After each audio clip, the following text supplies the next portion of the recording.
Muy buenos días. Nos volvemos a encontrar en otro devocional más. Gracias. Escuchar la palabra que Dios nos habla. Hoy el devocional vamos a tomar del libro que escribió el apóstol Soho llamado Las 36 leyes que dominan el mundo. Les confieso que es la segunda vez que leo este libro y ha impactado mi vida. Entre ellas vamos a leer la ley del servicio. Sabe que diciembre es el mes donde pedimos cambios para nuestra vida. Queremos implementar, queremos que nuestra vida sea diferente. Queremos comenzar un año distinto. Y algo que usted y yo deberíamos implementar se llama esto, aprender a servir. Latinoamérica en especial tiene una idea equivocada acerca del servicio. Siempre pensamos que la gente debe de servirnos, pero Dios es contrario a lo del mundo y Él nos enseña que somos nosotros los que tenemos que aprender a servir.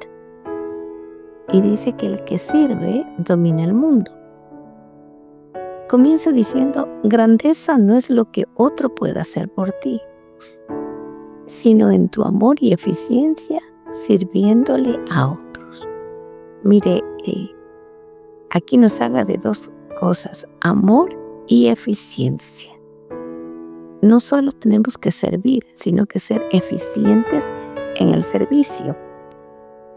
Cuando Jesús hablaba con sus discípulos, quiso enseñarles todo esto del servicio y les dice, porque ¿cuál es el mayor? ¿El que se sienta a la mesa o el que sirve? No es el que se sienta a la mesa. Sin embargo, entre vosotros yo soy el que sirve. Lucas 22:27. Él les dijo, el mayor es el que sirve. Y les quiso enseñar lecciones grandes a sus discípulos.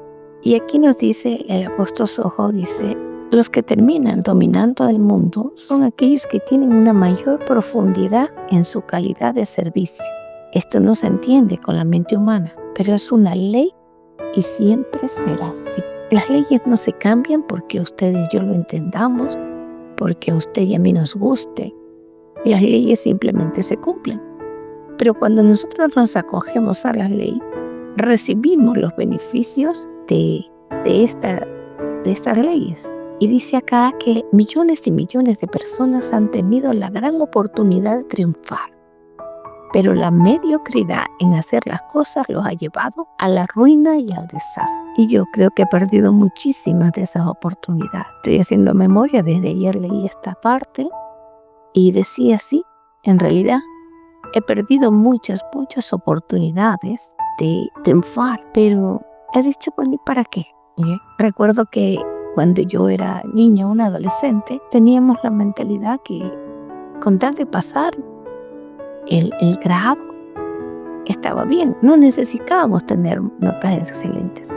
Entonces nos vamos acostumbrando a la mediocridad. Alguien puso ideas equivocadas en nuestra cabeza y dice, difícilmente se vuelve a un lugar donde usted lo trata mal. Difícilmente regresa con quien no lo respeta y no lo atiende eficazmente. La clave de todas las organizaciones que dominan el mundo es la ley del servicio.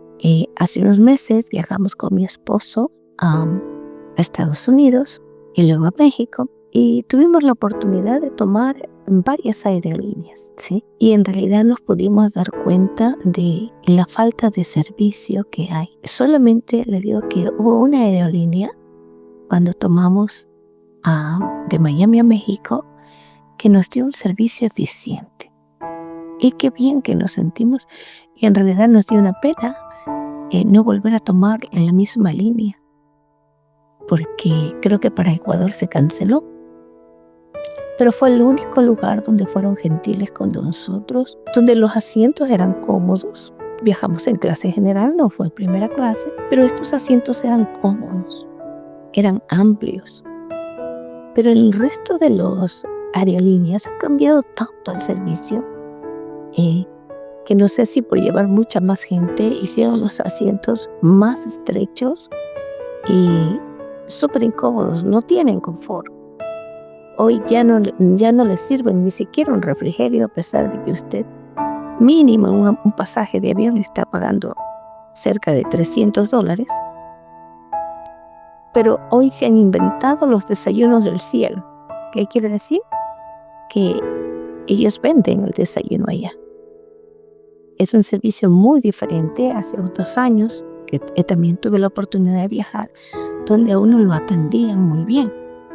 Entonces uno ya no quiere tomar esas líneas de vuelo. No le voy a decir pero usted también lo va a descubrir cuando viaje. Entonces uno no quiere volver donde no lo tratan bien. Entonces acostumbrémonos a tratar bien, a ser eficaz, que lo sencillo que hagamos sea bien, que se note, que nos reconozca. Las estadísticas decían que los países que más turismo tienen es donde los tratan bien al turista. Dice, el ser humano no se acerca ni siquiera a quien lo maltrata, a quien lo abusa o lo irrespeta. Todo el que sirve con amor siempre tendrá el bien de Dios. Cuando yo trabajaba en el Centro de Protección de Derechos, tuve muchos casos de niños que huían de sus hogares. ¿Pero sabes por qué huían? Huían porque los padres los maltrataban. No los corregían, los maltrataban, abusaban de su poder y autoridad. Y por eso huían. Mi hijo sabe decir, yo no tengo aquí mascotas en mi casa. Bueno, he decidido que las mascotas que viven en mi casa son pájaros porque tengo muchos árboles y les pongo comida. Pero siempre hay algún gato que viene por mi casa. ¿Y sabe por qué? Porque los tratamos bien. Porque vienen, les damos comida, les damos lo que tenemos. Y ellos se sienten bien y se quedan. Ya no queremos tener mascotas, pero siempre bien. Entonces veo que es un resultado de aprender a tratar bien. Entonces dice que a todo aquel que quiere expansión y prosperidad y éxito, solamente depende de la profundidad de su servicio.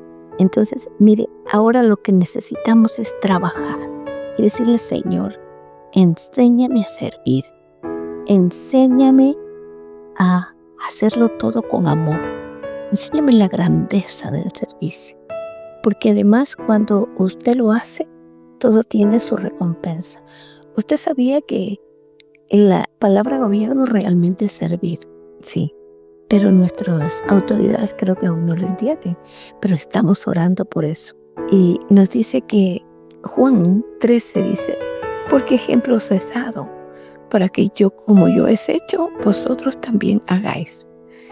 De cierto os digo, el siervo no es mayor que su señor, ni el enviado es mayor que lo envió. Si sabéis estas cosas, bienaventurados seréis si las hiciereis. Acostumbrémonos, querido amigo, querido hermano, a servir, a hacerlo bien, a ser cortés. Dejemos la amargura, la torpeza y hasta el maltrato de nuestra vida, de nuestra boca, de nuestro rostro. ¿Ya? Y él nos habla aquí, dice que las personas que tienen capacidad de servicio y el que tiene capacidad de servicio termina gobernando el mundo, no el que grita, no el que habla. Tampoco el que tiene los escritos bonitos, que dice cómo hacer las cosas, pero no termina haciendo. El mundo domina los que sí. Entonces propongámonos a servir a nuestro esposo, servir a nuestros hijos, servir a nuestra congregación, servir en nuestro trabajo, servir en todas las circunstancias en que nosotros nos desempeñamos y que Dios nos ha abierto la puerta. Sabe que Dios nos abre la puerta, pero nuestro servicio hace que nos mantengamos. Dice, la capacidad de servir abre las cataratas y las compuertas de los cielos. Y aquí nos dice, en las congregaciones debemos hacer la campaña de servir a las personas eficazmente, con firmeza y radicalidad. El que no sirva al prójimo no sirve para ser exaltado por Dios. Jesús fue exaltado hasta lo sumo, pero ¿sabe por qué? Porque se humilló en servir hasta lo más profundo, donde ningún ser creado lo ha hecho. Esto implica que la profundidad de nuestro servicio de atención y humillación, en hacer la obra con excelencia, amor y alta eficacia, y olvidándonos del egoísmo, de la soberbia, del orgullo y de la altivez de espíritu, es la capacidad de servir a profundidad. Determinará la altura y la profundidad de lo que Dios nos expondrá en la grandeza de su gloria. Algo que me sorprendió y que me había olvidado de comentarle es el buen trato que recibí en el país de México. Las personas eran muy suavitas para hablar y muy gentiles. Su manera de hablar me sorprendió, ¿sí? Cuando llegué al aeropuerto, me sorprendió eso y le hablé a mi esposo. Le digo, qué diferente, ¿eh? Qué suavidad. Entonces, quiero terminar diciendo, servir es una de las leyes más poderosas del mundo. Aplicándola, imitamos a Jesús. Y toda persona e institución que tiene esta práctica, nunca le faltará el bien. Es una llave que abre puertas. Es una llave que domina el mercado. Hace que tengamos recompensa de Dios, que tengamos de recompensa en nuestros hijos y en nuestras generaciones, que imitemos a Jesús, nos libera de la maldición de la pobreza, hace que seamos elevados a dimensiones ilimitadas de abundancia y prosperidad. Y servir a Dios es amar a las personas. Que Dios les bendiga.